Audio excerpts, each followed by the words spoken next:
संस्कृत साहित्य की बात करें तो संस्कृत साहित्य में भारत के स्वधर्म को नख सिर तक माने आद्योपांत भारत का स्वधर्म ही मुख्य रूप से विवेचित है।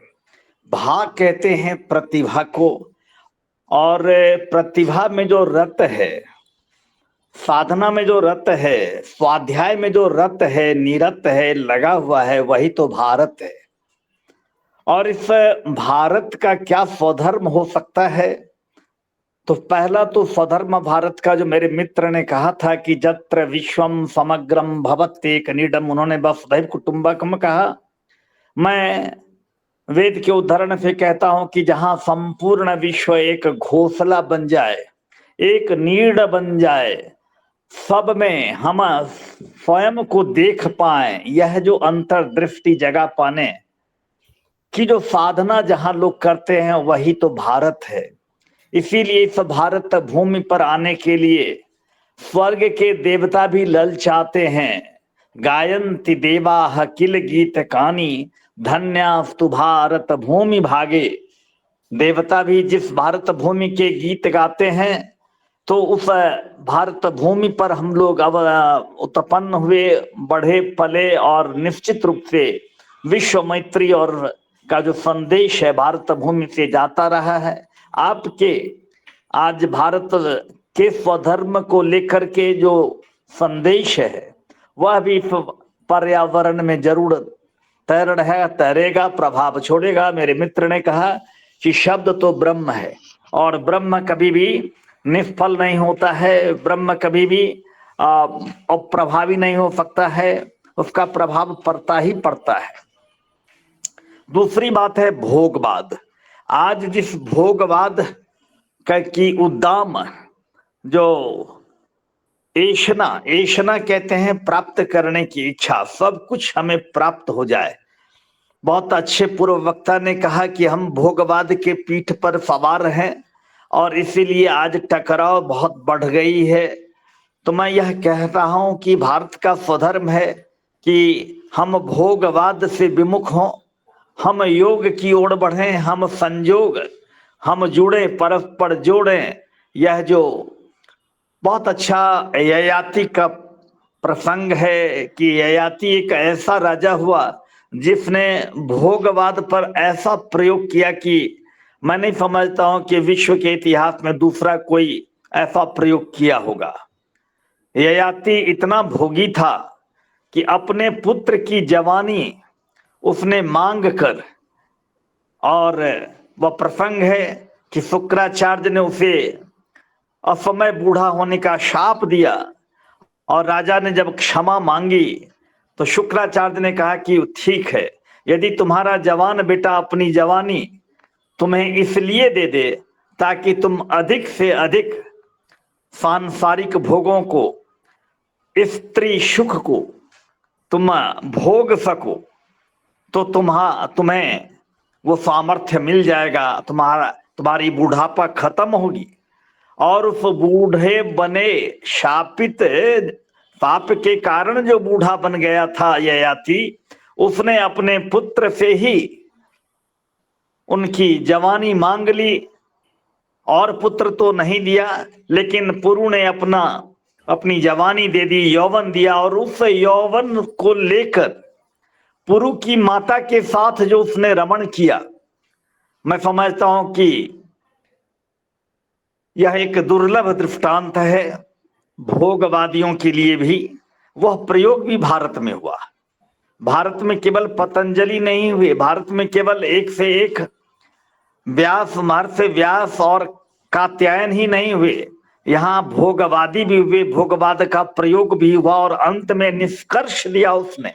उसी ययाति ने अंत में क्या निष्कर्ष दिया कि न जातु कामः कामानाम भोगेन उपसाम्यति। अरे अरे अरे, भोगों की शांति भोगने से कभी नहीं हो सकती है।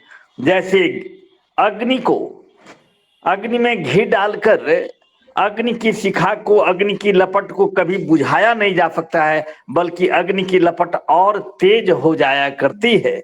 उसी तरह भोगों को भोगने से कभी भोगेच्छा समाप्त नहीं होती।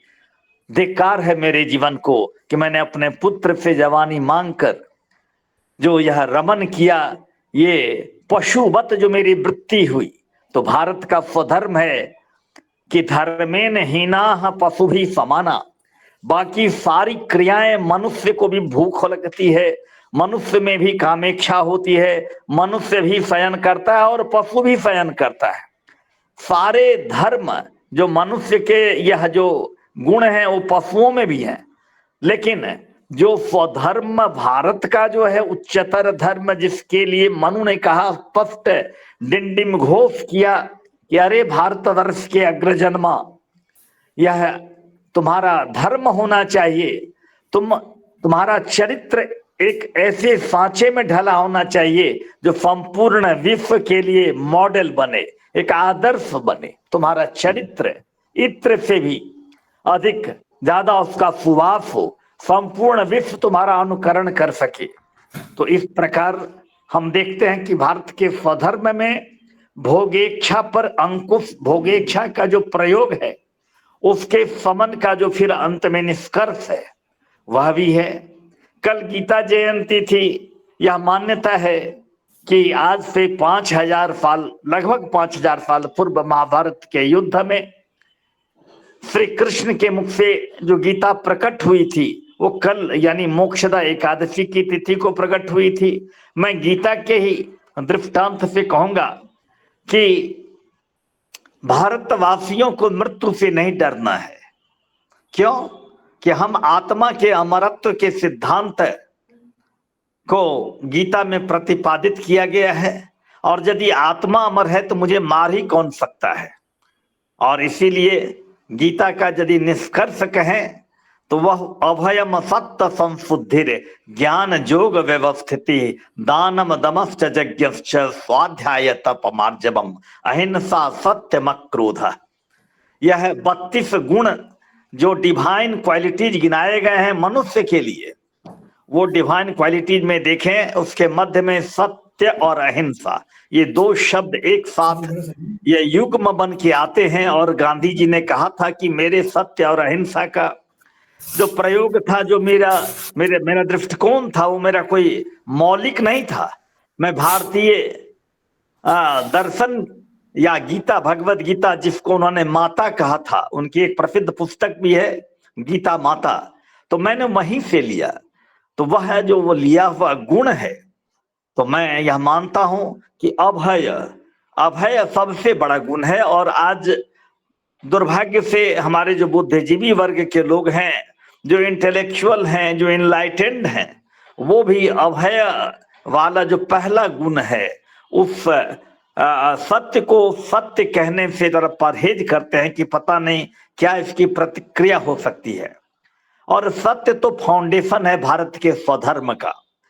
मैं समझता हूं कि भारत का जो सर्वाधिक लोकप्रिय ग्रंथ कह सकते हैं, जो आधार ग्रंथ है, जो जनमानस में जिसकी बड़ी भारी प्रतिष्ठा है, वेदों का जो निचोड़ है श्रीमद् भागवतम, उसके पहले श्लोक के ही अंत में आया है कि सत्यम परम धीमहि, यानी परम सत्य को ही ध्यान में रखना है।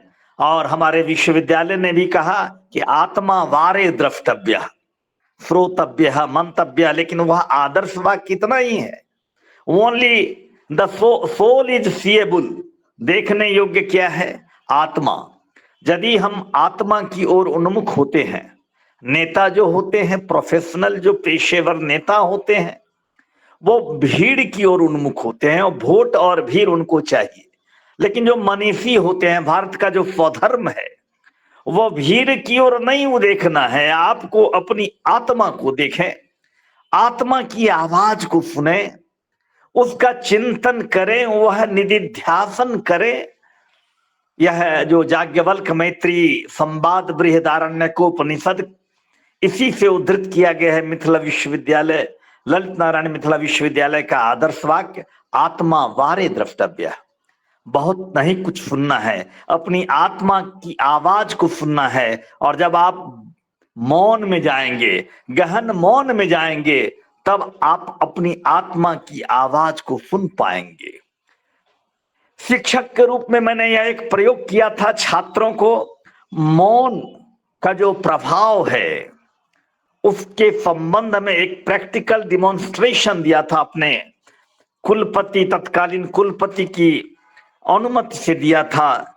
और यह जो कुछ दिन का मेरा प्रयोग था, चूंकि मैं उपनिषद पढ़ा रहा था और वहां एक बड़ी अच्छी बात आई है कि देखो तो सही कितने आश्चर्य की बात है।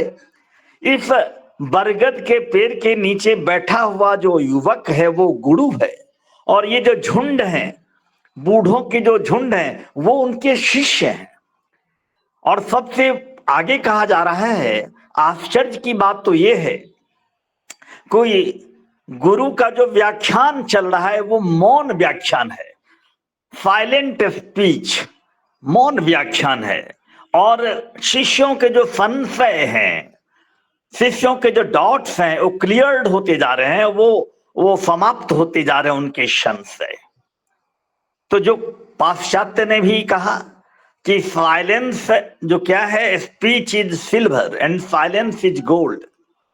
तो हमें मौन का अभ्यास करना चाहिए। हम बहुत बोलें, उससे भले हम ओरेटर के रूप में प्रख्यात हो जाएं, लेकिन यदि हमने अपनी जड़ से जुड़ नहीं सके, और अपनी जड़ से जुड़ने के लिए भारत का स्वधर्म अंतर्मुखी होने का संदेश देता है, और चूंकि समय कम है इसीलिए वेद के एक इस मंत्र से मैं अपनी बात का उपसंहार करना चाहूंगा।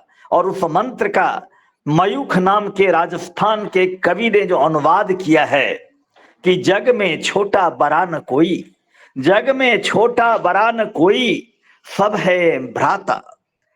जग में छोटा बड़ा न कोई, सब है भ्राता। ईश्वर सबका पिता, ईश्वर सबका पिता और धरती है माता। एक पिता के पुत्रों सब मिलो परस्पर, एक पिता के पुत्रों सब मिलो परस्पर। स्वर्ग का ऐश्वर्य उतारो इस भूतल पर, स्वर्ग का ऐश्वर्य उतारो इस भूतल पर। और फिर इतनी बात कह करके कि बीज मोहब्बत का हर दिलों में बोया जाए, बीज मोहब्बत का गर हर दिलों में बोया जाए, और ये जो हो जाए तो चैन से सोया जाए, ये जो हो जाए तो चैन से सोया जाए। बहुत बहुत धन्यवाद जावेद साहब। यदि समय का अतिक्रमण हो गया हो तो क्षमा करेंगे, और सारे श्रोताओं को भी बहुत बहुत धन्यवाद।